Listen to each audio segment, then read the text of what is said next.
All right, here we go. Lesson 9 practice problems. Athletes, Paulo Banchero. He was first round pick.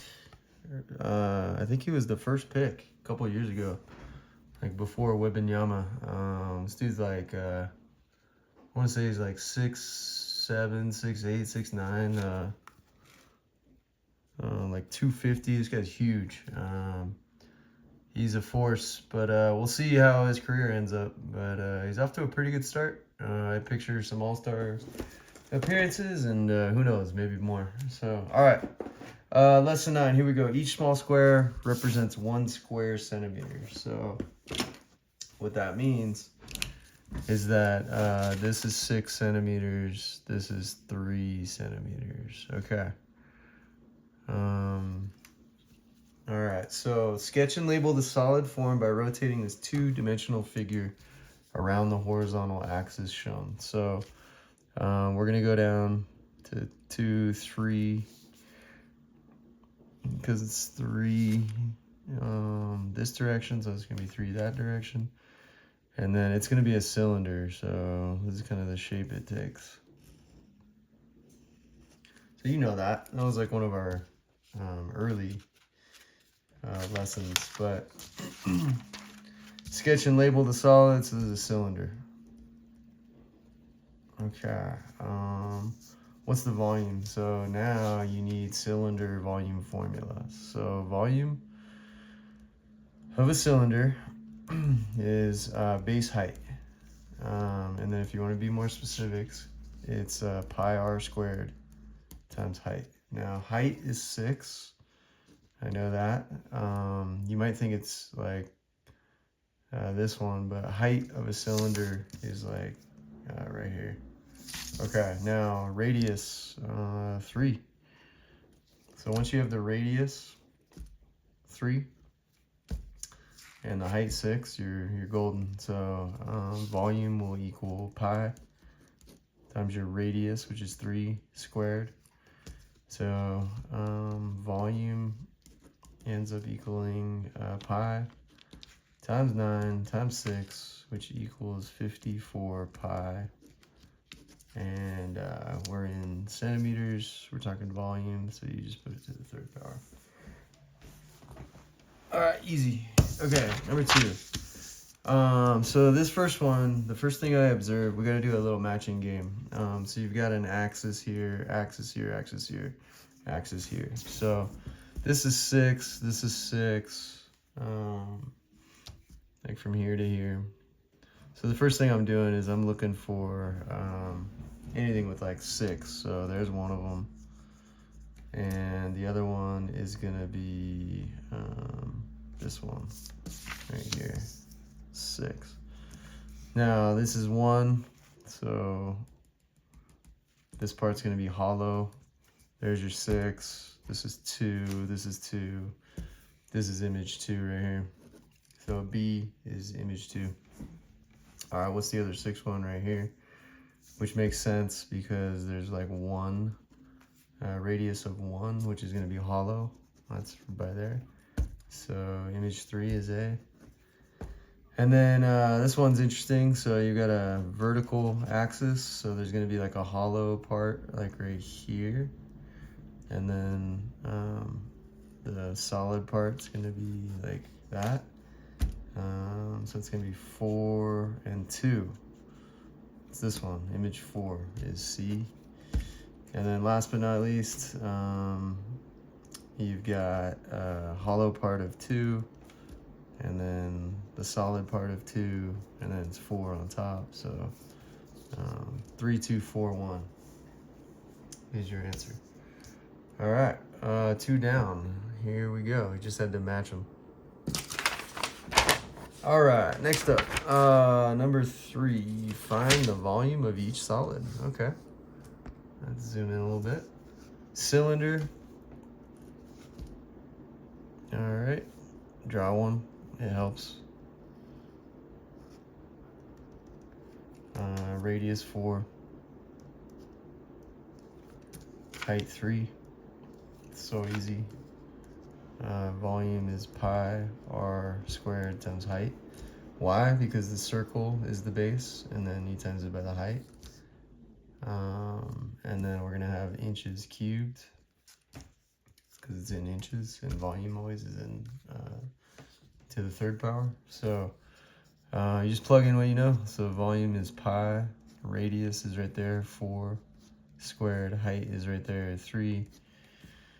So volume is going to be pi times 16 times 3, which equals 48 pi. And then make sure you put your inches cubed. Okay. Cylinder with radius 3, height 4. So here we go. Draw another one of these. Radius 3, height 4. Volume, write the formula again, pi r squared times height. And now you just plug in numbers, you look at your figure, so pi 3 squared times 4. So that's going to be 9 times 4 is 36. Don't forget the pi. And it's also inches to the third power. Okay, hexagonal prism whose base has area 30.5. All right, so you know what a hexagon is. I'll draw its base. Hexagon has 6 sides. There's 1, 2, 3, 4, 5, 6. And then I'll show you how to easily draw these. You just draw another prism and try to make it line up. Connect your dots.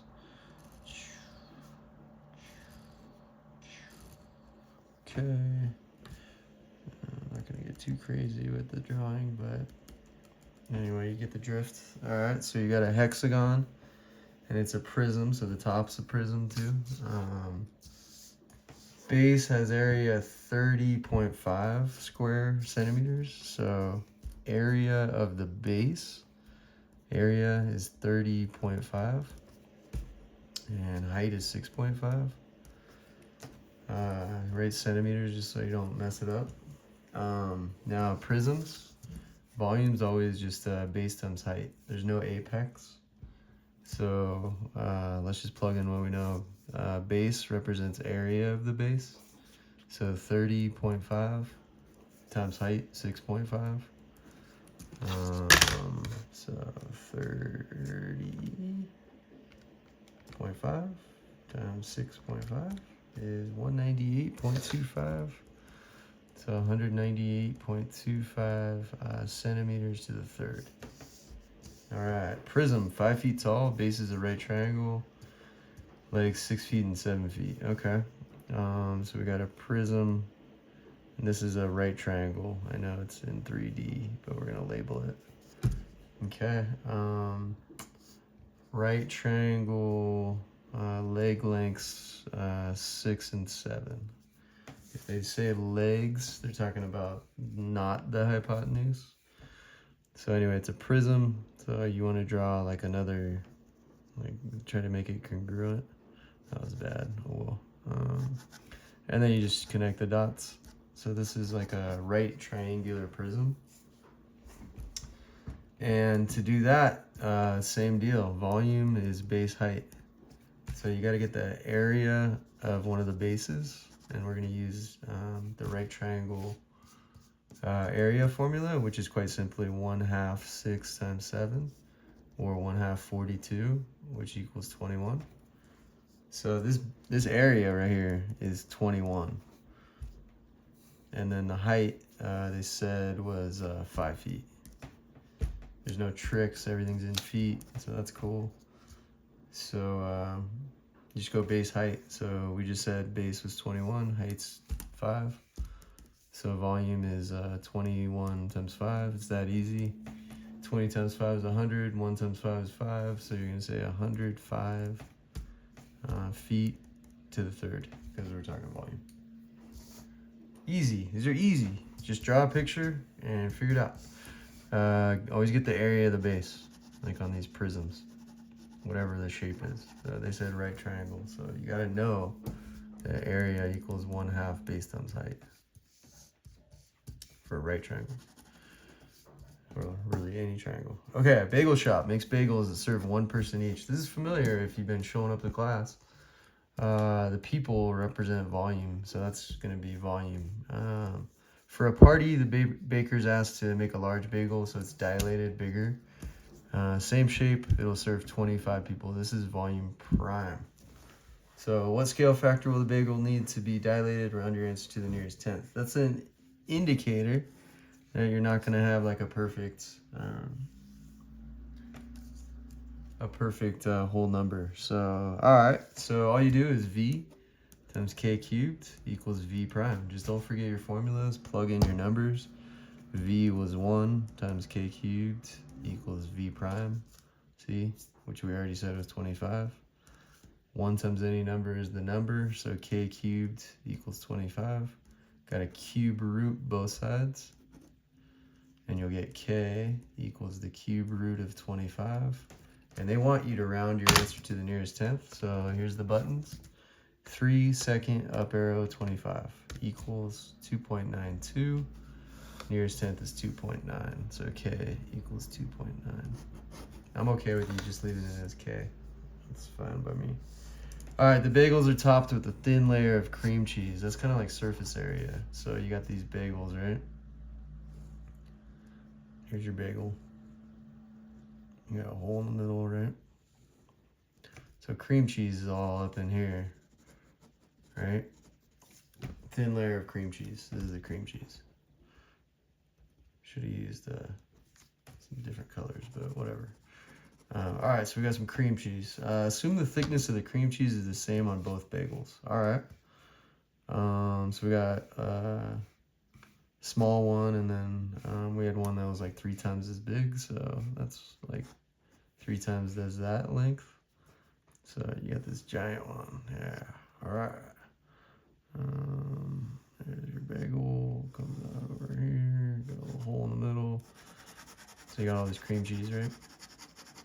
Cream cheese is like surface area because that's the surface, right?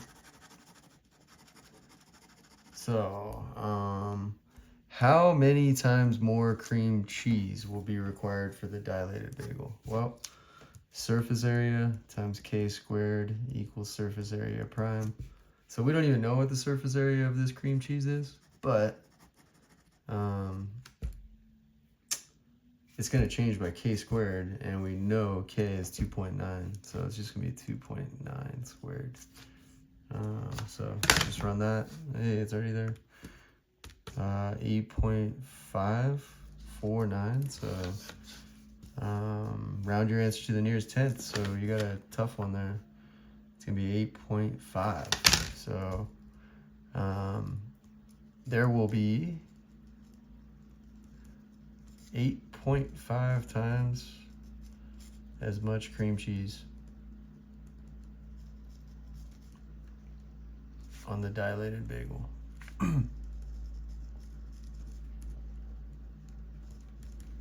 Easy. Easy, easy, easy. Draw a picture to help you. And that could help you recognize, oh, that's surface area, right? The area of this surface. All right, cool. That's 4. Let's go to 5. Toothpaste manufacturer wraps its boxes in plastic. That's surface area also. Its most popular toothpaste comes in a box that's 8 centimeters tall and uses 1,224 square centimeters of plastic wrap. Okay. So that's the most popular one. That's probably going to be the first one. So 1224 centimeters squared is going to be your surface area. Yeah, because they're talking about plastic wrap. So the company sells a travel version of toothpaste in a box that's a dilation of the original box. Travel versions are usually smaller, right? Because you got to fit them in a bag. Travel version uses 306 square centimeters. So that's going to be surface area prime. Equals 306 centimeters squared. How tall is the travel version's box? Okay. Let's say height is 8. So what we're going to do, we're going to find the scale factor using surface area and the formula. And then we're going to apply it to just the height, which is one-dimensional. So this is 1D So remember, one-dimensional measurements only changed by the scale factor. So here we go. Once we find the scale factor, we'll be fine. It'll just be 8 times the scale factor. All right, but we got to figure out what the scale factor is first. So we said surface area was 1224, surface area prime is 306. So you just set up your formula. SA times k squared equals SA prime. Just plug in now. 1224 k squared equals 306. Divide by 1224, divide by 1224, these cross out, k squared equals 306 divided by 1224, which is 0.25. Now you got to square both sides, so second x squared 0.25 equals 0.5, so you know the scale factor is 0.5. Now remember, we started with a box that was 8 centimeters tall. 0.5 is the same thing as a half, so it should be 4 centimeters. Boom, there it is.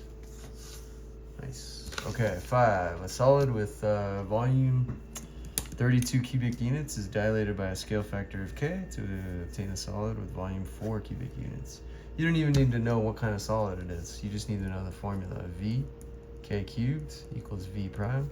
Start labeling the givens. So this was the start, so v equals 32, and then it's dilated to get v prime of 4. So you just plug in these numbers. So 32 k cubed equals 4. Divide by 32, divide by 32. These are out of here. K cubed equals 1/8. And then k will equal 1/2. So you just take the cube root of both sides. The cube root of 1/8 is 1/2, and you circle it. Boom, done. Cube has edge length 4 inches. Find the surface area and volume. That's so easy. So you got a cube, right? Just draw one to help you. I like to do dash lines for those two. 4 by 4 by 4 because it's a cube. Think of a Rubik's cube. Side lengths are all the same. So volume is going to be 4 cubed, which equals 64 inches cubed. Surface area, you just got to get like the area of the front and then multiply it by 6 because there's 6 faces. So the area is 16. So surface area will be 16 times 6, which equals 60 times 10 is, or 6 times 10 is 60. 6 times 36 is 36. 60 plus 36 is 96. And that's going to be inches squared. So surface area is 96. Easy, easy, easy. Got the volume, surface area. Super easy. Cube's dilated by a scale factor of 0.25. Find the surface area and volume of the image. So that's easy. That's v times k cubed equals v prime. And then surface area times k squared equals surface area prime. V was 64. Scale factor 0.25 cubed will equal v prime. Surface area was 96. 0.25 squared equals surface area prime.